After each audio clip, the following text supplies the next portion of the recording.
যদি বিএনপি সন্ত্রাস, চাঁদাবাজি, দুর্নীতি এগুলো ছেড়ে আসে এবং সংস্কারে তারা পক্ষে থাকে, সেটাও আমরা ভেবে দেখবো। আবার যদি জামাত ধর্মীয় ফেসিবাদ এবং ধর্মীয় যে বিভাজনের সৃষ্টি রাজনীতি বাংলাদেশে করতেছে, সে জায়গা থেকে সরে আসে, সেটাও আমরা ভেবে দেখবো। কমিশন বলতে এটাকে ইঞ্জিনিয়ারিং কমিশন বলতে পারি আমরা। এই ইঞ্জিনিয়ারিং কমিশনে এসেছি, এখানে অনেক কিছু ইঞ্জিনিয়ারিং হচ্ছে।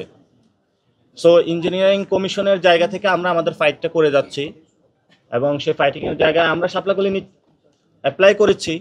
বাট এখানে আমরা বলে যাচ্ছি যে ইলেকশন কমিশন যথেষ্ট স্বেচ্ছাচারী আচরণ করছে এবং ভবিষ্যতেও বাংলাদেশের মানুষের সাথে করবে। আমরা সেই জায়গায় ফাইটগুলো জারি রাখবে, শুধু এই প্রতীক প্রশ্নে না, তাদের অনেকগুলো বিষয় নিয়ে আমরা আমাদের ফাইটটা আরো বড় আকারে ধারণ করবো ইনশাল্লাহ। যেহেতু মানে সাপলাকলি নিবেন বলছেন, এর আগে বলেছেন 150 আসন বেশি পাবেন, এখন প্রতীক নিবেন বলছেন, কত আসন পাবেন? যেহেতু আমরা তো বলছি যে 300 আসনেই মানে আমরা ইলেকশন করব। এবং আজকে সকালবেলা আমি এক রেস্টুরেন্টে খেতে গিয়েছিলাম, সেখানে হলো তার কাছে 25 লাখ টাকা চাঁদা চেয়েছে একটি নির্দিষ্ট দলে। প্রথম আমাদের নৈতিকতার জায়গার ভিত্তি থেকে যদি কেউ সংস্কারের বিরুদ্ধে হয়, সংস্কারে যদি তারা আসে, সেখানে আমরা ভেবে দেখতে পারবো। এটা হলো একটি বিষয়। আর বাংলাদেশে তো ধর্মীয় ফেসিবাদ কায়েম হয়েছে, সোশ্যাল ওয়েতে আপনারা মসজিদগুলো দখল করা চলছে এবং জামায়াত ইসলামীর যে ধর্মীয় ফেসিবাদ, এই ফেসিবাদের তো আমরা সঙ্গী হতে পারবো না। আবার বিএনপির যে চাঁদাবাজি সন্ত্রাস, এটারও সঙ্গী হতে পারবো না। ফলত আমরা চাই দুইটি দলে আগামীর পার্লামেন্টে আমরা সংসদ করি, সবাই থাকি, সেখানে সন্ত্রাস, চাঁদাবাজি, দুর্নীতি এগুলো না থাকুক, ধর্মীয় ফেসিবাদও না থাকুক, একটা সুন্দর বাংলাদেশ আমরা প্রত্যাশা করি। সেই প্রসেস বা জায়গাটা নিয়ে আমরা কাজ করছি। আপনি কি জোটবদ্ধ হবেন? আমরা আপাতত এখনো জোটের কোনো চিন্তা করি না, তবে আমরা বলেছিলাম যদি বিএনপি সন্ত্রাস, চাঁদাবাজি, দুর্নীতি এগুলো ছেড়ে আসে এবং সংস্কারে তারা পক্ষে থাকে, সেটাও আমরা ভেবে দেখবো। আবার যদি জামাত ধর্মীয় ফেসিবাদ এবং ধর্মীয় যে বিভাজনের সৃষ্টি রাজনীতি বাংলাদেশে করতেছে, সে জায়গা থেকে সরে আসে, সেটাও আমরা ভেবে দেখব। তবে আমাদের প্রাইম কনসার্নের জায়গাটা হলো চাঁদাবাজি, সন্ত্রাস এবং দুর্নীতি, বাংলাদেশে যে ধরনের গডফাদারদের রাজনীতি, এটির বিরুদ্ধে আমরা দাঁড়াতে চাই। বিএনপি যদি এখানে সরে আসতে পারে, তাহলে সেখানে ইনশাল্লাহ কথা হতে পারে। আর যদি সরে না আসে, তাহলে তো আমাদের কিছু করার নেই। এটা এখন বল বিএনপির কোর্টে, বিএনপি কি ভালো হবে নাকি হবে না।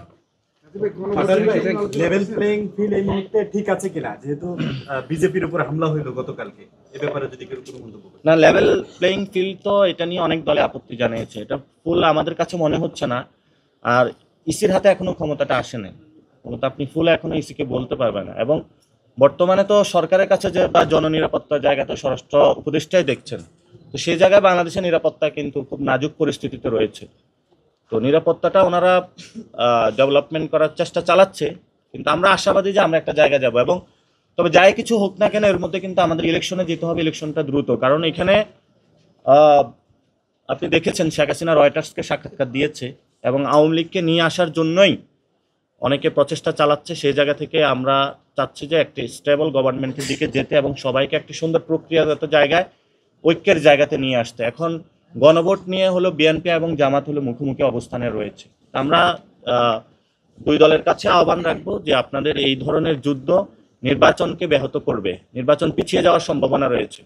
এজন্য দুই দলকে আহ্বান জানাবো, নির্বাচন পিছিয়ে দেওয়ার চেষ্টা করবেন না। এই ধরনের গণভোটের সময়টা নিয়ে কুতর্ক থেকে আপনারা নিজেদেরকে এড়িয়ে চলুন। আপনারা কবে গণভোট আমাদের যেটা হলো যে ইলেকশনের দিনও হতে পারে, আগে হতে পারে, এটা নিয়ে কিন্তু আমরা চেয়েছিলাম গণভোটটা যাতে সুষ্ঠু হয় এবং গণভোটে যাতে মানুষের অংশগ্রহণটা ভয়ভীতিহীনভাবে নিশ্চিত করানো যায়, সেটার জন্য কাজ করার জন্য। কারণ গণভোট আপনি আগে দিল যে উপকারিতা, গণভোট ওই ইলেকশনের দিন দিল একই উপকারিতা। কিন্তু এখানে কথা হয়ে থাকে যে গণভোটটা আগে হলে মানুষের মধ্যে একটা উদ্দীপনা, সংস্কার নিয়ে কাজ করবে, প্রচারণা বেশি করতে পারবে, সেটার একটা পজিটিভ দিক রয়েছে। কিন্তু আমরা এখানে ফ্লেক্সিবল। গণভোট ওই দিনও হলো যে ফলাফল আসবে, আগে হলো একই ফলাফল আসবে। ফলত যেই ফলাফল একই, সেটা নিয়ে কেন দুই দল মারামারি করবে বা আমরাও মারামারিতে অবতীর্ণ হবে, এটার কোনো যুক্তিকতা নেই। ধন্যবাদ সকলকে। আসসালাম।